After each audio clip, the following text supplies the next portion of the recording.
Bharat, Vietnam, Saudi अरब global economy के बीच मंदी और महंगाई के बीच 7 अजूबों से मिलिए। आर्थिक निराशा के माहौल में एक्सपर्ट्स भी ढूंढ कर कमियां खोज रहे हैं।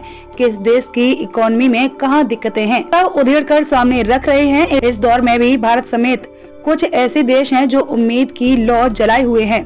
भारत, वियतनाम, इंडोनेशिया, ग्रीस, पुर्तगाल, सऊदी अरब और जापान।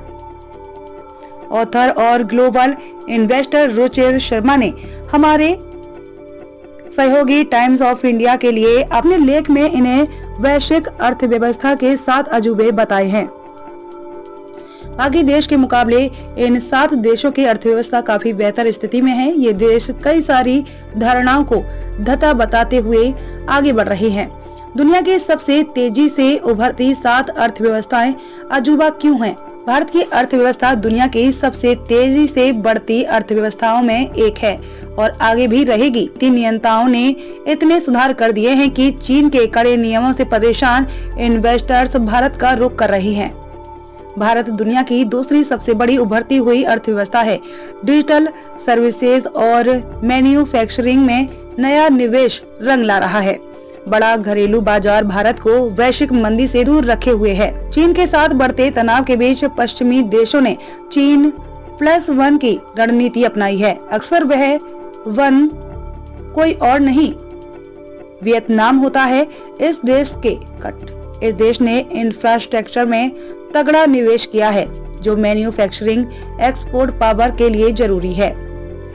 सड़कों से लेकर बंदरगाहों और पुलों का जाल बिछाया जा रहा है। व्यापार के लिए अपने दरवाजे खोलकर वियतनाम ने आगे बढ़ने का रास्ता पकड़ लिया है। वियतनाम की अर्थव्यवस्था हर साल 7% की दर से बढ़ रही है, जो दुनिया में सबसे ज्यादा है। इंडोनेशिया संसाधनों में धनी तो है ही, अब वह ग्लोबल कमोडिटी में आए प्राइस बूम से भी मुनाफा बटोर रहा है। ग्रीन इंफ्रास्ट्रक्चर के लिए जरूरी मटेरियल्स की डिमांड बढ़ रही है और इंडोनेशिया को इससे फायदा लेने की स्थिति में है। 275 मिलियन के घरेलू मार्केट के साथ इंडोनेशिया एक्सपोर्ट पर हद से ज्यादा निर्भर है। बाकी विकासशील अर्थव्यवस्थाओं के मुकाबले उसका कर्ज बेहद कम है। उसकी करेंसी गिनी चुनी मुद्राओं में से एक है जो डॉलर के आगे टिकी हुई है। नतीजा 5% की ग्रोथ और 5% से कम महंगाई।